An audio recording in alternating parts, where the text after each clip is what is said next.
Y así como el peronismo tiene 20 verdades, dijo la vicepresidenta, vamos a publicar en breve las 20 mentiras de esta causa. Y aquí está Néstor Espósito para destacar algunos de los puntos. ¿Cómo estás, Néstor? ¿Qué tal? De esta Buenas tardes. exposición. Hemos elegido 3 de las 20, para no hacerlo muy largo, 3 de las más emblemáticas respecto de todo lo que ha ocurrido a lo largo de estos más de 3 años. El juicio que está a punto de terminar, hace 3 años que se viene desarrollando. Sí. Y lo que publicó hoy la vicepresidenta en sus redes sociales es apenas un resumen, un compendio de lo que ella considera que se demostró como falso a lo largo de ese juicio. Vamos a azarosamente hablar de estas 3. La mentira número 4 dice que los legisladores, esto es lo que sostienen los fiscales, fueron obligados desde el Poder Ejecutivo para votar afirmativamente los proyectos de ley de presupuesto que eran remitidos al Congreso. Es decir, fueron engañados los legisladores, fueron presionados para votar una ley de presupuesto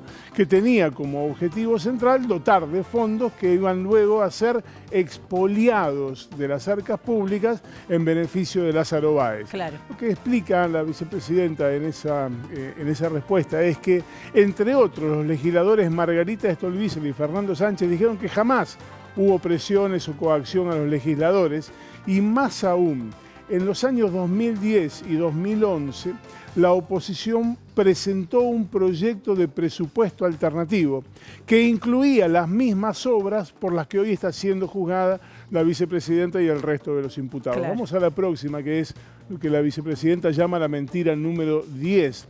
Así que entre 2003 y 2015 el Poder Ejecutivo impidió que el Congreso tuviera conocimiento detallado de a dónde iba ese presupuesto y lo denominó un apagón informativo, es decir, le escamotearon información al Congreso. Lo que sostiene la vicepresidenta es que las obras investigadas fueron informadas al Congreso, como había ocurrido antes de 2003 y como ocurrió después de 2015. Es decir, el mecanismo se venía aplicando desde antes de la llegada de Néstor Kirchner al gobierno y se siguió aplicando el mismo, que ahora está siendo cuestionado, desde la salida de Cristina Fernández de Kirchner en el 10 de diciembre de 2015 hasta la actualidad, hasta hoy. Claro. Lo que dice es que la Fiscalía ocultó los créditos presupuestarios que fueron aprobados por el Congreso justamente para financiar esas obras. Es decir, lo conocían, pero a la hora del alegato prefirieron ocultarlo. Y la última que hemos elegido es la denominada mentira número 20, que dice esta historia, este latiguillo de que Báez cobró todo, pero que no hizo las obras, o las que hizo las hizo mal, o no terminó de completarlo. Fíjate lo que dice aquí, dice que las demoras estuvieron justificadas en cada uno de los expedientes, pero además que no hubo deficiencias constructivas de relevancia y que lo pagado correspondía con los trabajos efectivamente ejecutados. Bueno, pero lo dice la vicepresidenta, no.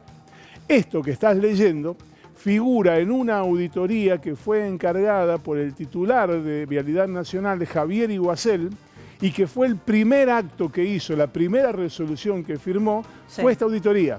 Y la auditoría arrojó esto. Pese a eso, promovió la causa penal por la cual hoy estamos a punto de conocer el veredicto. Bueno, escandaloso todo esto que estás mencionando. La verdad que hemos naturalizado mucho de lo que pasó en esta causa. Vimos al fiscal y vimos al juez jugando al fútbol en la quinta de Mauricio Macri, ¿no?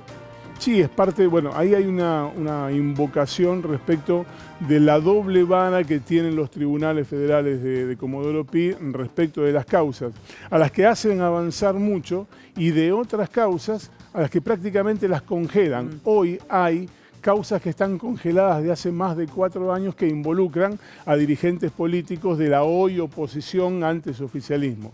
Esa doble vara es la que hoy intentó poner de manifiesto en esta parte final de su alocución, de su defensa, la vicepresidenta. Vamos a compartir la segunda parte. El 6 de diciembre estaría la definición de este tribunal, ¿verdad? El 6 de diciembre vamos a conocer el veredicto. Esto es culpable o inocente y en el caso de culpable, ¿cuántos años?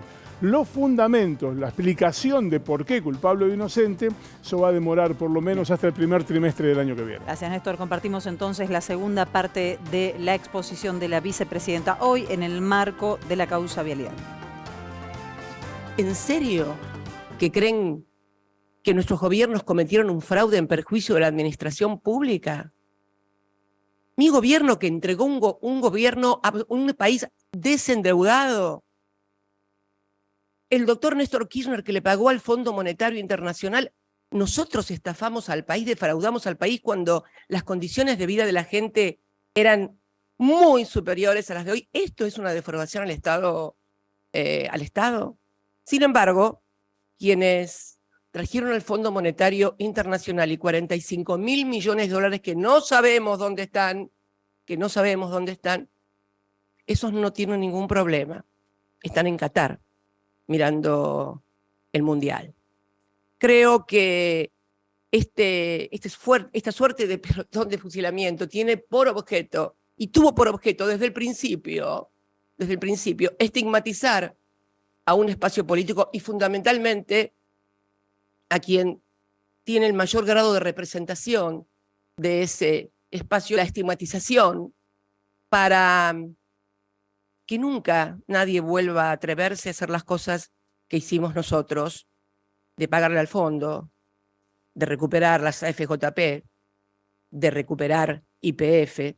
No tengo ninguna duda que esta causa va a ser estudiada en el futuro como un ejemplo absoluto de cómo funcionaban las instituciones en la República Argentina en este periodo tan nefasto en que los juzgados han dejado de ser juzgados para convertirse en partidos políticos de un sector, claramente. Siempre viví en la misma casa, en el mismo lugar, tal vez alguna otra dirigente muy importante de la oposición, que vecina del barrio, un poquito más para allá, más en un lugar más selecto, en la isla, compró un departamento a mitad de precio, que además se lo vendió la hija de su contador, que además lo había comprado un año antes y que además se lo vendió prestándole la plata. Bueno, pero la ladrona y la chorra soy yo. Esto es lo que estamos viviendo en la República Argentina. Minutos más, minutos después, el que tuitó fue el presidente de la República, Alberto Fernández. Y dice en el mensaje: comparto los argumentos de la vicepresidenta Cristina Fernández de Kirchner sobre la llamada causa vialidad. Y como decía Francisco Carrara, gracias Néstor, me apuntó uno de los grandes juristas del país, cuando la política entra en los tribunales, la justicia se escapa por la ventana.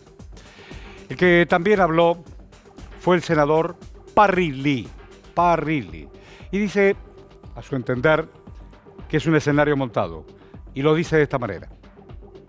Mucha claridad, con mucha certeza, dejó en claro para qué se armó este juicio, ¿no?